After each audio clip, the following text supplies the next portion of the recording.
Justice is supposed to be blind. But in Port Charles, it's never quite that simple. Ada Justine Turner is staring down one of the hardest decisions of her career right now. And the choice she makes could send Curtis Ashford to prison, shatter her friendship with Jordan, and prove once and for all that in Genoa City, no one is above the law, not even your yoga buddy's boyfriend. Let's go back to where this whole powder keg was lit, because context is everything here. On April 7th, Jordan Ashford and Curtis were in a car together when Jordan took her eyes off the road, distracted in a moment of tenderness with Curtis, and swerved directly into another lane. The crash was catastrophic. Jordan was left unconscious and in critical condition. She was pulled from the burning car, underwent emergency surgery, and woke up days later with devastating facial burns and disfiguring lacerations that have completely upended her life. She even publicly took responsibility for the accident herself, acknowledging that she caused the swerve. Full stop. Case closed. Right? Not for Curtis Ashford. Despite Jordan's own admission, Curtis, played by Donnell Turner, became consumed by a vendetta he couldn't let go of. He convinced himself, with no hard evidence whatsoever, that Dr. Isaiah Gannon was the driver of the other car and had fled the scene. Never mind that Jordan explicitly said she was responsible. Never mind that no evidence placed Isaiah there. Curtis built a one-man crusade based on his existing jealousy toward Isaiah, a man who had a prior relationship with Portia Robinson, the mother of Curtis's unborn child. Curtis wanted Isaiah to be guilty because he already couldn't stand the man, and that personal grudge completely overrode his rational mind. And then he did something truly unhinged. At the Metro Court Gardens, in front of a room full of witnesses, Curtis punched Isaiah Gannon square in the face.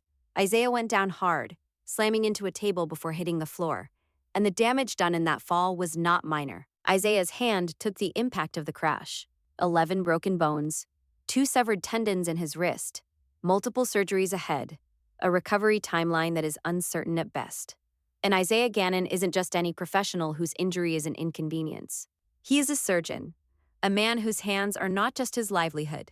They are the instruments that save human lives. He was on the verge of performing a major surgery on a young boy before Curtis's assault took that ability away from him, potentially for good. Curtis Ashford, in one moment of uncontrolled rage, may have ended a surgeon's career, and an innocent child may now be in jeopardy as a result. Curtis was arrested immediately. Detective Joe Fitzpatrick, who made his debut in Port Charles that same week, hauled Curtis into the PCPD. And here's where it gets legally serious, because this is no longer just a personal drama between two men. This is assault with grievous bodily harm. Those are not soft words.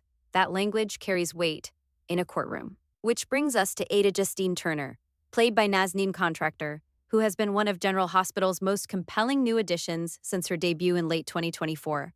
Justine is sharp, principled, and deeply ambitious. She has already prosecuted Ava Jerome in a high-profile murder trial. She has had her eyes on the full district attorney position ever since. She is not someone who bends the law for personal comfort, but she is also a human being, and right now, she is caught in one of the most uncomfortable positions an attorney can face, when the case that lands on your desk involves someone who is a direct part of your personal life. Jordan Ashford is Justine's friend, not a casual acquaintance, a genuine friend. And Jordan is already going through hell. She's dealing with facial burns and disfigurement. She's facing multiple surgeries. She's emotionally fragile, and through all of it, Curtis has been her anchor, her support system, the person she leans on. For Justine, the idea of prosecuting Curtis, removing that anchor from Jordan's life at the worst possible moment, is genuinely painful. She doesn't like it. She said so openly. On May 19th, Justine had a frank conversation about all of this with Sonny Corinthos. And Sonny, to his credit, cut through the noise immediately. He asked her the one question that mattered. What would she do if this were strangers? If she didn't know Jordan, didn't know Curtis? And this report landed on her desk. A surgeon with 11 broken bones, 2 severed tendons, and a career that may be finished caused by a public assault in front of witnesses. What would she do? The answer is obvious. And Justine knew it. She acknowledged it herself. Based on the report and the severity of Isaiah's injuries, she said plainly that this was assault with grievous bodily harm. And then she said something even more telling. She said it was her duty to prosecute. She walked it back a little, citing the complications of knowing the people involved.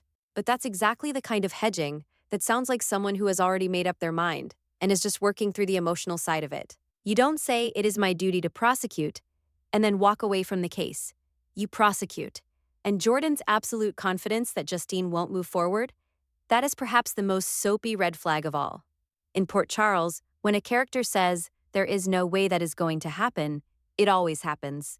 Jordan telling Curtis not to worry, because Justine would never betray her, is practically a guarantee that she's about to be proven completely wrong. That is how this show works. That is how this genre works.